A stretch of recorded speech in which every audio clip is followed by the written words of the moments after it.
Assalamualaikum warahmatullahi wabarakatuh. Waalaikumsalam warahmatullahi wabarakatuh. Perkenalkan kami dari kelompok 6 yang beranggotakan saya, Bintang Wahyu Alifian. Saya Azinatika Maisha Putri. Dan saya Siva Zarwana Arif. Dan saya Suci Rahayu. Di kesempatan kali ini, kami akan mempresentasikan dan menjelaskan tentang sebuah studi kasus yang berkaitan dengan BOK ISE, yaitu Work Design and Measurement dan Ergonomic and Human Factor.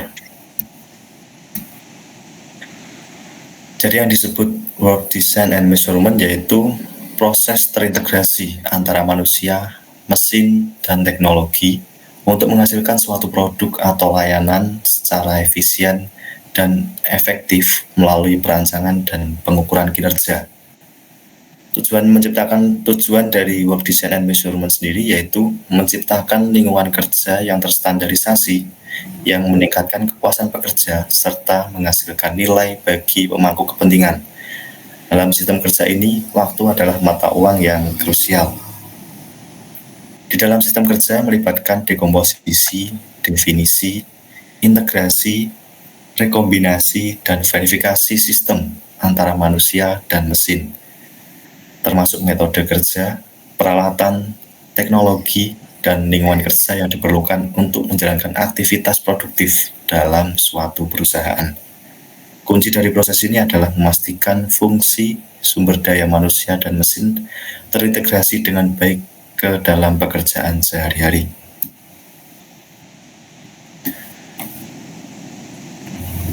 Selanjutnya yaitu Ergonomic and Human Factor.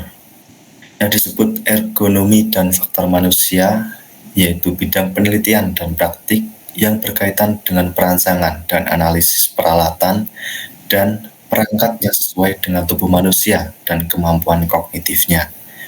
Bidang pengetahuan ini mencakup kontribusi dari antropometri, statistika, psikologi, fisiologi, biomekanika, dan disiplin ilmu lainnya. Ergonomi dan faktor manusia adalah studi tentang perancangan peralatan dan perangkat yang sesuai dengan tubuh manusia dan kemampuan kognitifnya. Bidang-bidang yang menjadi fokus penelitian ini adalah ergonomi fisik, ergonomi kognitif, dan ergonomi organisasi. Ergonomi dan human factor bertujuan untuk mengurangi kesalahan manusia, meningkatkan produktivitas, serta meningkatkan keselamatan, kenyamanan, dan kenikmatan bagi semua orang. Selanjutnya kita akan membahas tentang studi kasus yang berjudul Penerapan Prinsip Ergonomi dalam Perancangan Alat Kerja untuk Meningkatkan Produktivitas dan Kesehatan Pekerja di Industri Manufaktur. Pada artikel ini, Work Design and Measurement dengan Ergonomi and Human Factor saling berkaitan. Sebelum kita membahas pada studi kasus yang sudah teman-teman saya cari, ergonomi adalah ilmu yang mempelajari hubungan antara manusia dan lingkungan kerja untuk meningkatkan kesejahteraan dan produktivitas. Dari data dalam artikel menunjukkan bahwa masalah ergonomi menyebabkan banyak hari kerja hilang karena cedera dan sakit. Tantangan utama adalah menerapkan prinsip ergonomi di industri dengan sumber daya terbatas. Penelitian ini bertujuan untuk menganalisis efektivitas desain alat kerja yang nyaman dan sesuai dengan pekerja, mengidentifikasi pola interaksi antara desain tempat kerja dengan kinerja operasional, dan mengembangkan kerangka kerja untuk mengintegrasikan prinsip ergonomi dalam produksi yang bertujuan untuk meningkatkan kesejahteraan pekerja dan produktivitas. Kemudian, penelitian ini menggunakan pendekatan kognitif fisiologis, yang berarti fokus pada bagaimana tubuh dan pikiran manusia bereaksi terhadap desain alat kerja. Metode yang digunakan antara lain yang pertama, yaitu analisis interaksi manusia dan mesin, untuk melihat bagaimana pekerja berinteraksi dengan alat kerja. Yang kedua, ada simulasi biomekanik, untuk mengetahui titik-titik stres atau beban tubuh saat bekerja. Yang ketiga, itu pengukuran beban otot menggunakan EMG, yaitu alat yang mendeteksi aktivitas otot. Yang keempat, itu desain adaptif dengan partisipasi pekerja, supaya alat yang dibuat benar-benar sesuai kebutuhan. Dan yang kelima itu sistem pemantauan postur real-time dengan sensor IMU, agar bisa mendeteksi postur tubuh yang salah saat bekerja. Dari metode ini, tujuan utamanya adalah menciptakan alat kerja yang lebih nyaman, aman, dan tentunya bisa meningkatkan produktivitas. Selanjutnya pembahasan. Penelitian ini membahas tentang penerapan prinsip ergonomi dalam desain alat kerja dan workstation untuk meningkatkan produktivitas dan kesejahteraan pekerja. Hasil penelitian menunjukkan bahwa yang pertama, desain alat kerja adaptif dapat mengurangi kelelahan otot dan meningkatkan kenyamanan pengguna. Yang kedua, penyelesaian ergonomi pada workstation dapat meningkatkan kecepatan dan akurasi kerja. Yang ketiga, sistem pemantauan real-time dapat mendeteksi deviasi postur yang berpotensi membahayakan. Dan yang keempat, investasi ergonomi dapat menghasilkan pengembalian investasi yang signifikan melalui peningkatan produktivitas dan penurunan biaya cedera. Penelitian ini juga merekomendasikan pendekatan ergonomic maturity, model untuk mengatasi tantangan implementasi dan meningkatkan kesadaran akan pentingnya ergonomi di tempat kerja.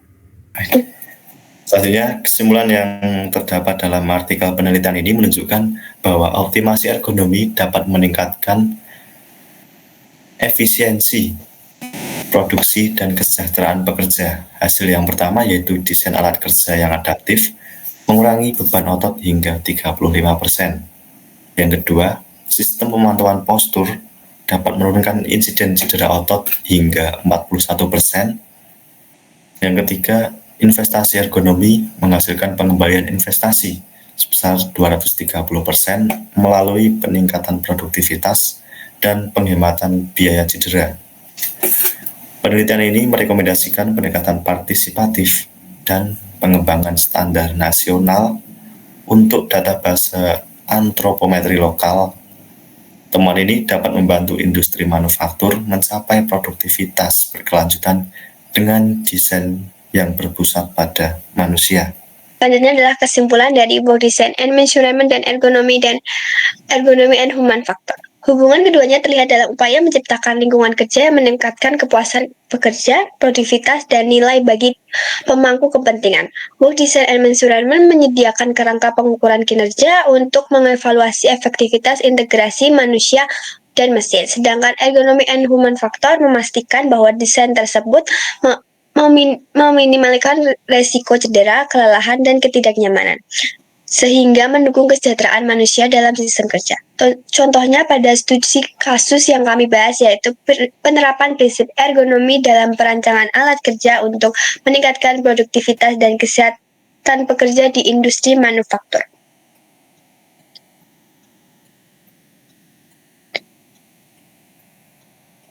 Saya dan teman-teman saya menggunakan referensi dari beberapa link berikut.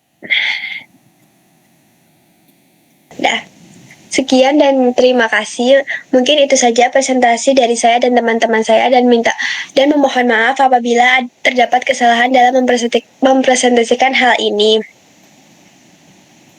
Wassalamualaikum warahmatullahi wabarakatuh.